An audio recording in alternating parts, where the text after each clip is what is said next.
Bueno, muchísimas gracias por estar acá y por acompañarnos en esta sesión de preguntas y respuestas. ¿Cómo estás, Pastor Sam? Muy bien, ¿y tú, Luis? ¿Cómo estás? Bien, bien. ¿Ya estás listo para esta primera ronda de preguntas? Claro que no, hermano, entonces, no. Vamos, Entonces, vamos. ok, bueno, Al empecemos. ataque.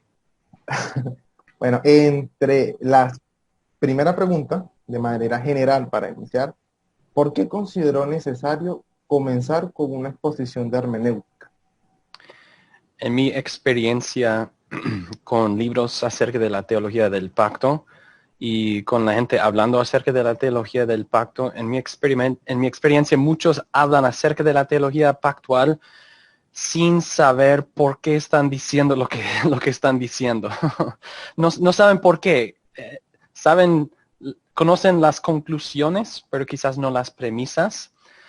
Y entonces yo quería construir un sistema o demostrar de las escrituras los argumentos básicos que forman las conclusiones. Eso es, yo vi una necesidad en la literatura para esto y reconociendo que mi libro sería uno de los primeros en español desde nuestra perspectiva, también pensé eso es aún más importante, empezar um, en la manera correcta, en que en inglés tenemos que corregir lo que no ha sido hecho suficientemente en español, porque no empezar así con el fundamento. Y por eso decidí dedicar una sección a esos fundamentos. Oh, excelente, excelente, de verdad es un libro muy, muy bueno. Y bueno, casualmente la segunda pregunta es, ¿por qué crees que muchas denominaciones casi no hablan de los pactos o le restan importancia? La verdad es que sí hablan de los pactos mucho, cuando hablan de la cena del Señor o la circuncisión o los sacrificios y mucho más hablan de los pactos, pero hablan de los árboles y no tanto el bosque, porque la teología pactual como algo completo y entero es difícil. No es fácil. Entonces, sí hablan de eso, pero sin hablar de eso, porque no es fácil. Es gigante. Es como hablar de toda la Biblia a la vez. Cierto, cierto. Y además de las bases previas, ¿no? que se presentan, como la metodología, la hermenéutica o los conceptos importantes, ¿usted considera que hay algún otro elemento que se deba conocer, ¿no? antes de introducirse al estudio de la teología del pacto? Si uno quiere profundizarse en la teología pactual, recomiendo, y no como broma, recomiendo que hagan una lectura de la Biblia en un mes. Yo tengo un horario para hacerlo que yo hago cada año y eso me ha afectado mucho. Leer toda la palabra de Dios, leer toda la Biblia en un mes, uh, eso ayuda a uno a considerar ese versículo en comparación con otro versículo, todo al mismo tiempo más o menos, dentro de un mes. Y eso es la verdad que yo recomiendo que la gente haga eso, ¿sí? Claro, excelente. Bueno, ahora entrando en el tema de la tipología.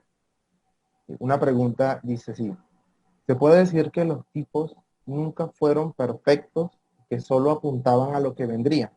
O sea, en ese sentido, siempre fueron tipos negativos. Sí, al ser un tipo, eso presupone un antitipo y la sombra siempre es inferior a la sustancia. Si los tipos fueran perfectos, no habría necesidad de un antitipo después. Entonces, sí, todo tipo es imperfecto. Eso no significa pecaminoso, sino imperfecto. No es la conclusión, no es ah, lo final. Correcto, correcto. Y en cuanto a este asunto de la tipología, otra pregunta surge acá. ¿Hasta qué punto se puede buscar tipologías en las personas, eventos en el Antiguo Testamento? Eh, ¿Cuál es el límite entre leer de manera tipológica o analógica? Es difícil decir exactamente, no hay una regla muy exacta para decir o sí o no, etcétera, pero podemos decir unas cosas.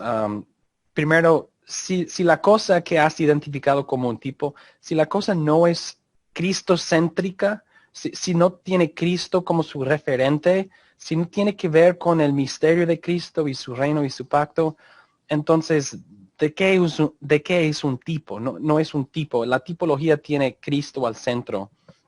Otra pregunta que uno puede hacer para poner límites o investigar un tipo es investigar si la conexión que tú has identificado, pregúntate a ti mismo, ¿se interpreta así esa cosa en otras partes de las escrituras? ¿El simbolismo que yo he identificado es uniforme en otras partes de las escrituras? El ejemplo común es el cordón de grana. Um, unas personas han dicho, eso fue un tipo de la sangre de Jesucristo que nos rescata de nuestros pecados, así como Rahab y su familia fueron salvos en el ataque contra Jericho. No sé cómo se dice en español. Entonces nosotros nos preguntaríamos, ¿son todos los cordones interpretados como algo de salvación? No. ¿Son todas las cosas granas símbolos de salvación? No, granas se usa en Apocalipsis para cosas muy pecaminosas a veces.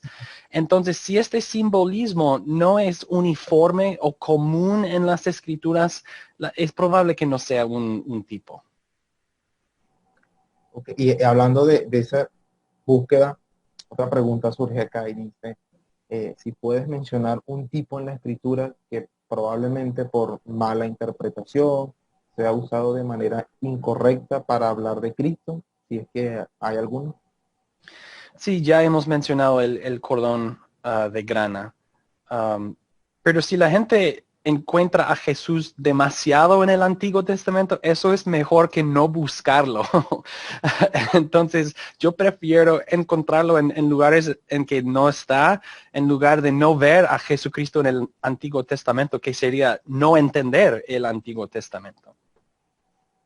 Claro, correcto, correcto. Ahora, respecto a los tipos, ¿cómo saber si este objeto o persona es tipo de algo o de alguien cuando explícitamente el Nuevo Testamento no lo dice? O sea, ¿es correcto decir el jardín del Edén era tipo del tabernáculo?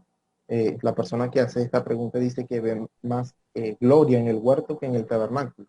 O sea, también se hace esta pregunta, ¿es el tabernáculo, al contrario, el tipo de un huerto?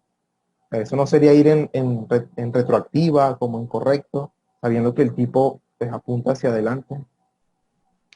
La tipología es progresiva, entonces hay un antitipo al fin y hay muchas cosas que combinan para formar la sombra de la sustancia.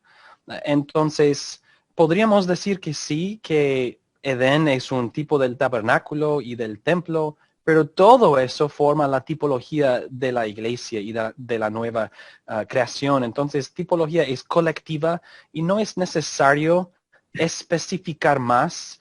Si esto es tipo de eso y eso y eso y eso, pues todos son tipos juntos en su propia manera de Jesucristo. Y si vemos una tela que dirige a Jesús en algo progresivo como templos, Edén, el tabernáculo, el templo, no es necesario que sea siempre progresivo en el sentido de crecer en gloria, no. Claro que Edén tiene más gloria que el tabernáculo en ciertos sentidos, pero todos son imperfectos y todos son tipos del antitipo a la iglesia y la nueva creación. Entonces, cada uno contribuye y está bien si no siempre en la misma manera. Correcto, correcto. Una de las definiciones o una de las características que usted nombra en su libro sobre los tipos es que son, aparte de que apuntan al antitipo, son distintos de. Entonces surge una pregunta acá. Dice, ¿podría decirse que el centro del asunto entre un credo bautista y un credo bautista es la aplicación exacta de los principios tipológicos?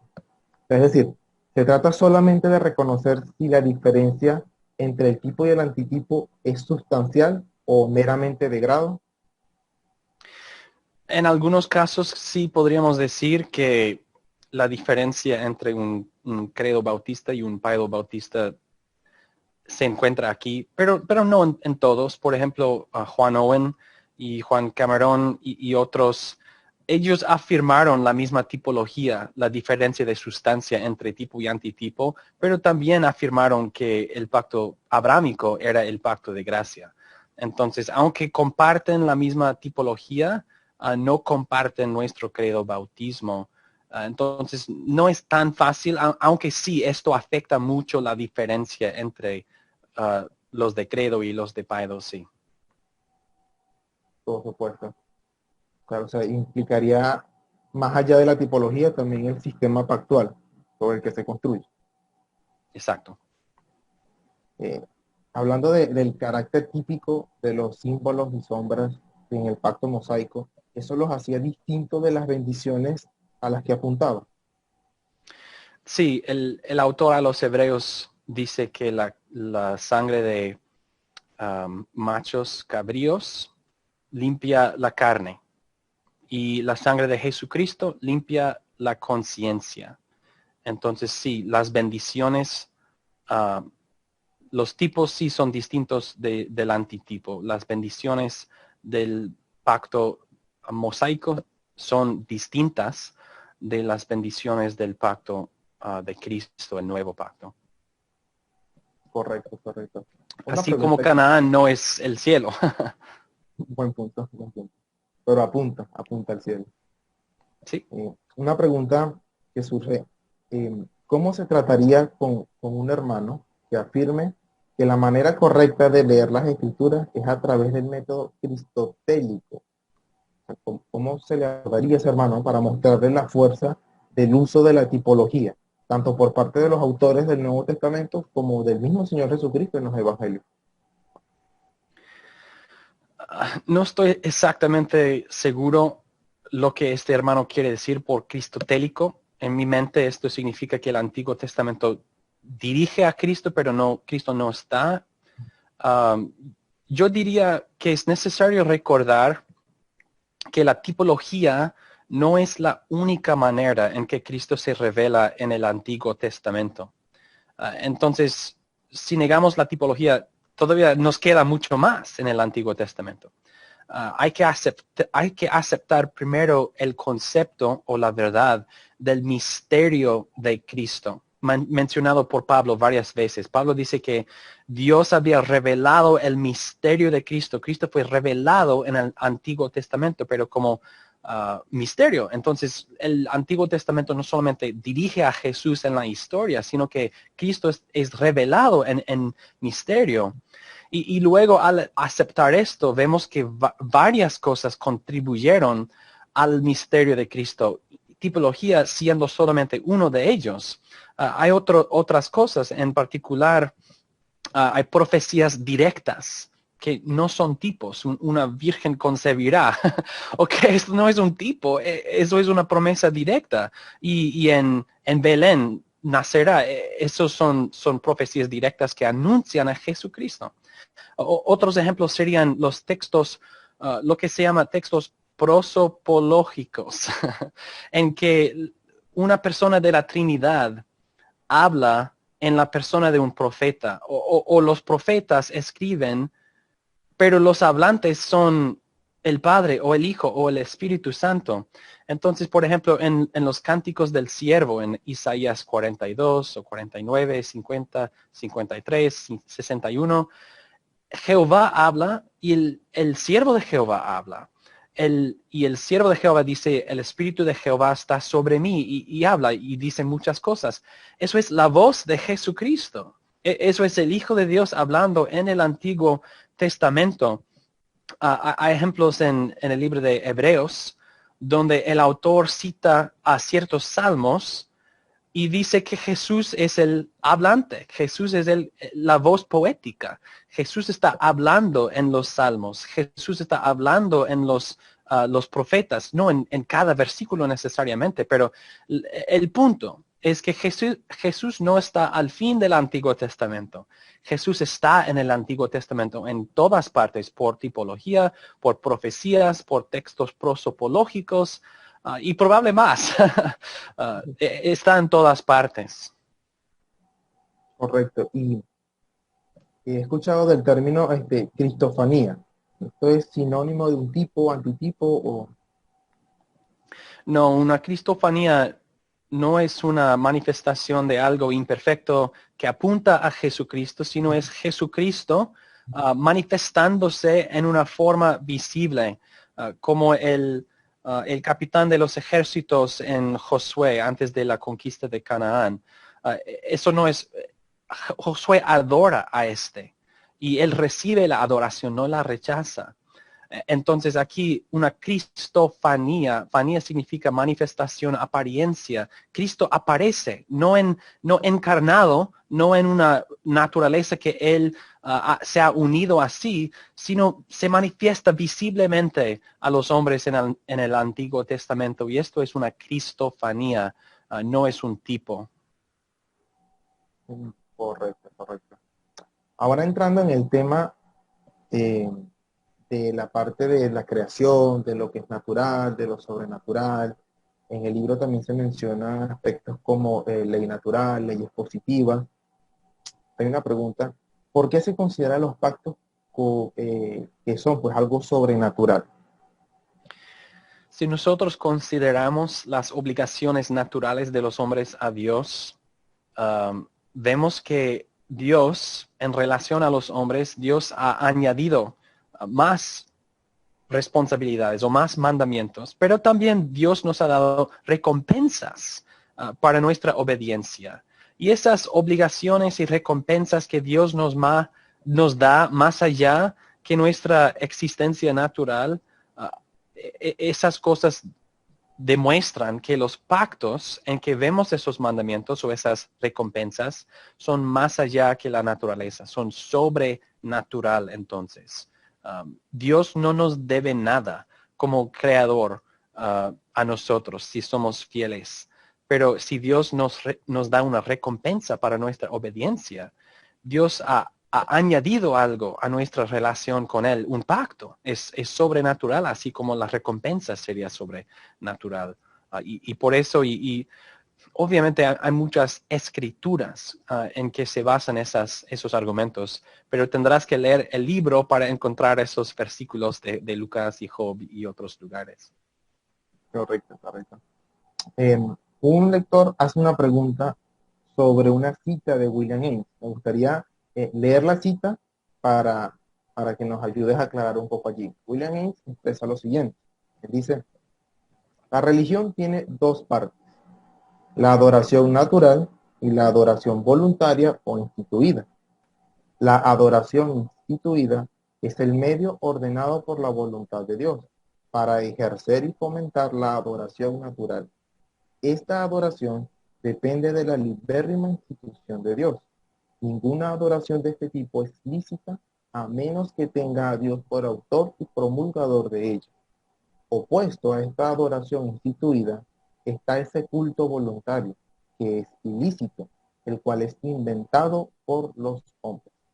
Entonces, la pregunta que hace esta persona es esa distinción, ¿no?, entre la adoración voluntaria de parte de Dios o ese culto voluntario, ¿cómo se entiende esa diferencia? Sí, es una dificultad de traducción, porque en inglés está más claro.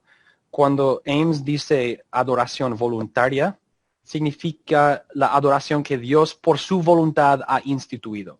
Eso es la adoración que debemos ofrecer a Dios, lo que Él ha instituido según su voluntad. Y luego cuando menciona culto voluntario, significa la adoración que los hombres inventan según su propia voluntad. Yo adoro a Dios según lo que yo quiero hacer, según mi voluntad, y eso es ilícito, prohibido, no es aceptable a Dios. Entonces no podemos inventar o decidir la manera en que vamos a adorar a Dios. Eso sería en inglés will worship. Estamos adorando nuestras propias voluntades o según nuestra propia voluntad. Eso es ilícito. Y no se ve muy claramente en la traducción, pero sí hay una diferencia muy grande. Claro, claro. Y esta parte de la adoración natural, en el libro comenta que también está relacionado con lo de la ley natural y leyes positivas. Ahora, ¿por qué exactamente se le dio el nombre de positiva, o sea, o ley positiva? ¿Será que hay alguna idea de ley negativa? Personalmente, yo prefiero siempre usar los términos que se han usado en la historia de la iglesia o en la historia de aquella doctrina.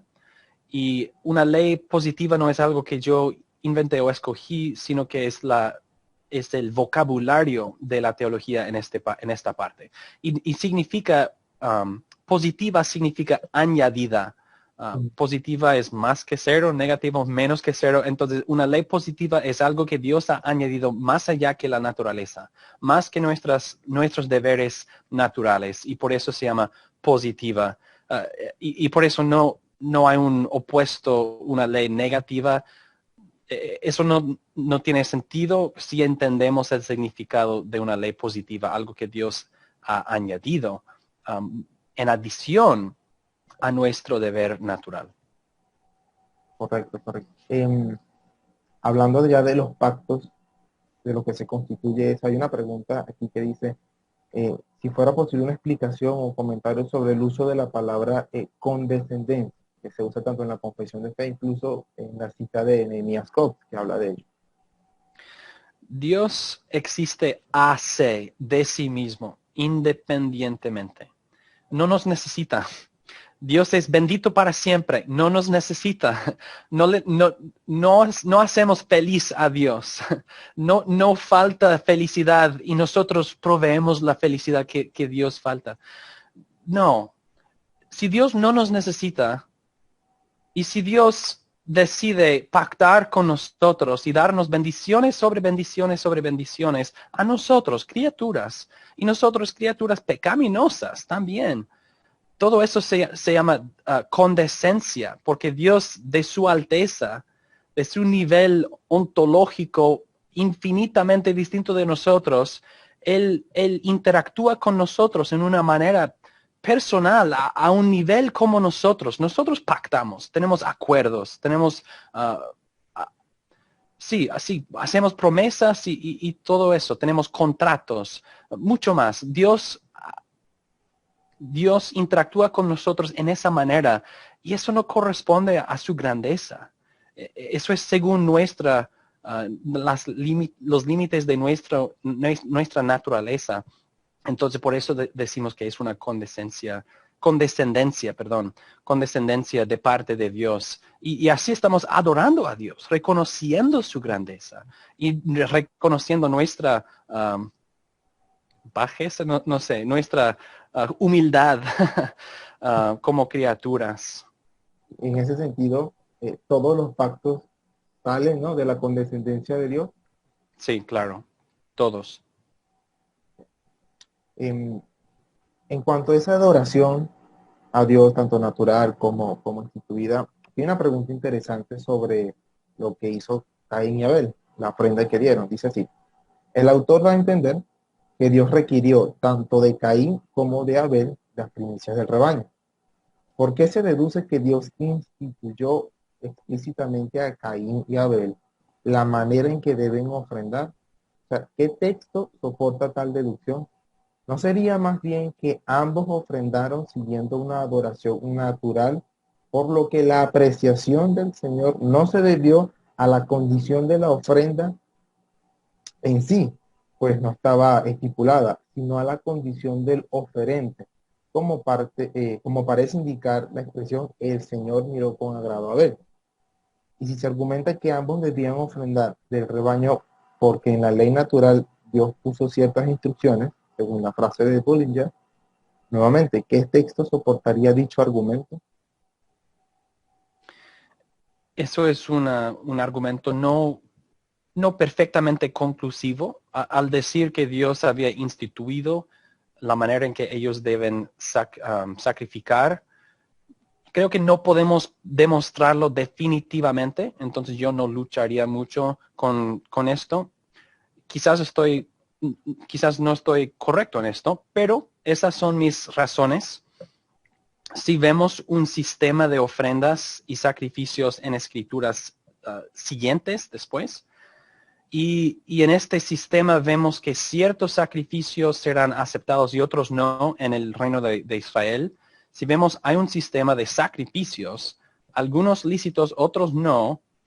Y si vemos que los de Abel concuerda con lo que Dios instituyó después, me parece que Dios había establecido entonces una adoración específica para los hombres, aún en aquel tiempo, y aunque nosotros no tengamos las instrucciones mismas, vemos la práctica sin los mandamientos. En versículos después, en Israel, vemos los mandamientos y la misma práctica. Entonces supongo las mismas instrucciones. Eso no cambia la verdad que en Hebreos 11 dice que Abel dio su ofrenda con fe. Entonces, eso es otra distinción entre Caín y Abel. Y no quiero negarlo. Entonces, sí, dice que Dios miró al sacrificio de Abel y que Abel lo dio por fe. Eso sí también, pero creo que podemos decir también, sin negar esto, que Dios siempre establece su adoración. Vemos la misma práctica después, supongo entonces los mismos, o quizás no los mismos mandamientos, sino mandamientos similares o proporcionales. ¿Sí me entiende? Claro, claro. Ahora entrando en un aspecto de la hermenéutica en su libro sobre la ley y el evangelio, que también hubo varias preguntas allí. Y una de estas preguntas es, ¿cómo mantener un equilibrio sustancial e histórico apropiado entre la ley y el evangelio? La persona que hizo la pregunta, si tiene la respuesta, quiero saber. Porque Spurgeon dijo, se ha dicho que quien entiende bien la distinción entre el pacto de obras y el pacto de gracia domina la teología. Si tú me puedes decir exactamente cómo mantener este equilibrio, entonces habrás resuelto todas las diversidades y todos los rompecabezas de toda la tradición reformada a lo largo de sus 400 años. Sí, entonces, ¿cómo hacerlo? Pues hermano, no podemos decir con una sola respuesta. Hay que estudiar mucho. Entonces, no estoy contestando.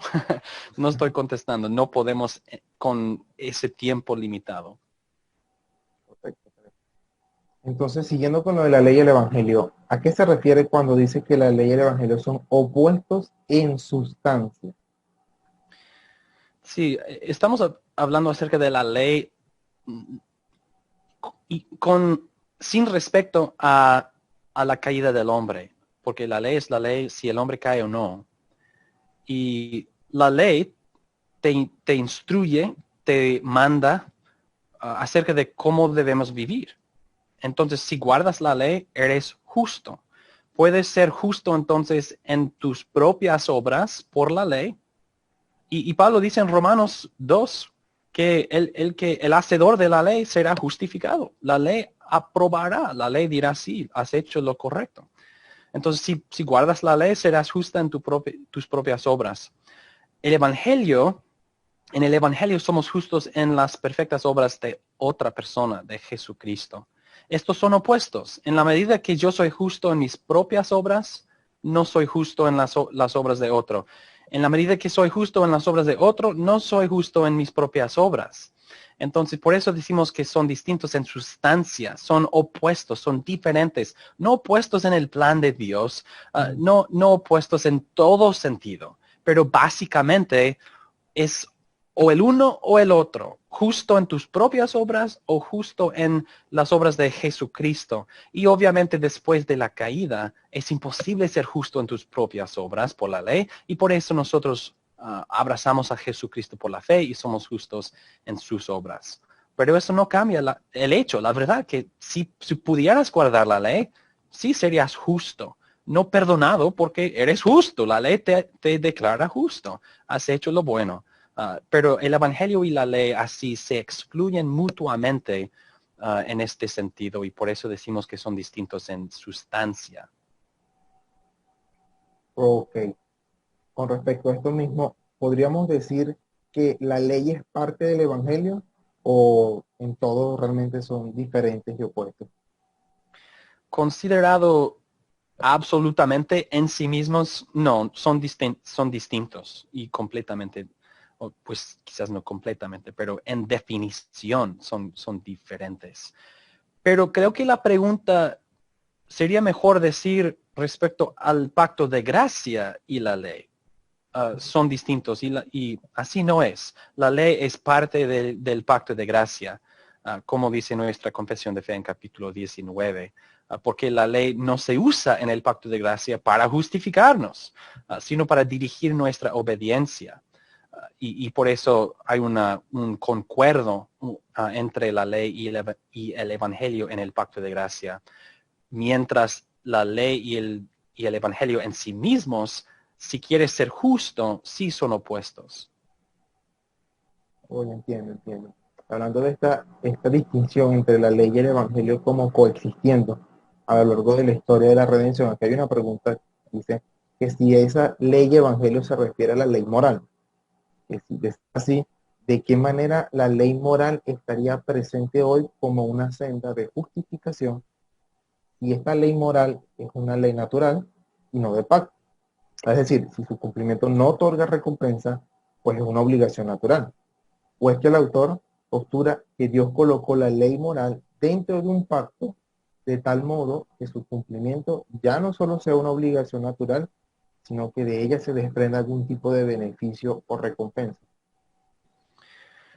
Ya hemos dado la respuesta, ya hemos contestado que la ley en sí nos dice cómo vivir una vida en conformidad a la santidad de Dios. Entonces, la ley sí existe en toda la historia del mundo y cada persona será comparado con la ley para ver si es justo o no, o santo o no.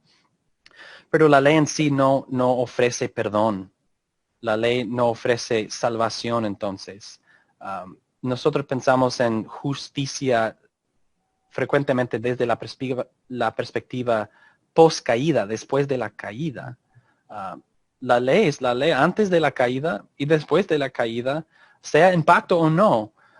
Entonces, la ley en sí no ofrece una recompensa ni salva y la ley no puede salvar, ni hay un pacto que ofrece salvación por la ley. Pero la ley, si pudieras guardarla, sí te declararía justo, porque en tus propias obras serías justo. Entonces, sí, eso debe ser suficiente. Claro. Ahora, entrando en la parte de la cabeza federal, de los miembros de un pacto, aquí hay una pregunta muy interesante sobre una cita que dice, los padres pueden producir un miembro pactual, pero no producen la membresía pactual. O sea, en este sentido, ¿nos pudieras explicar cuál sería la diferencia entre producir un miembro pactual y producir la membresía pactual? Cada pacto depende de lo que Dios promete a la cabeza federal. El representativo, la persona por medio de quien Dios pacta de parte de otras personas.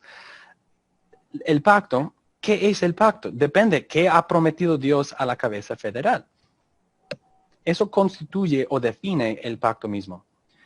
Si Dios, por ejemplo, si Dios promete en la tierra de Canaán a los descendientes de Abraham, Dios lo promete a Abraham y sus descendientes, entonces ellos, los descendientes, deriven su derecho a la tierra de Canaán por medio de la promesa a Abraham.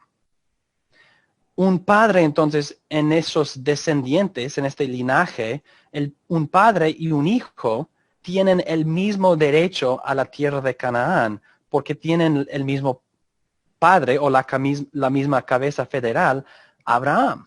Entonces, el hijo tiene un derecho a la promesa, no por su padre, sino por Abraham. Así como su padre tiene su derecho a la promesa por Abraham, por medio de Abraham, también el padre puede causar el nacimiento del hijo, pero el pacto con Abraham causa su membresía.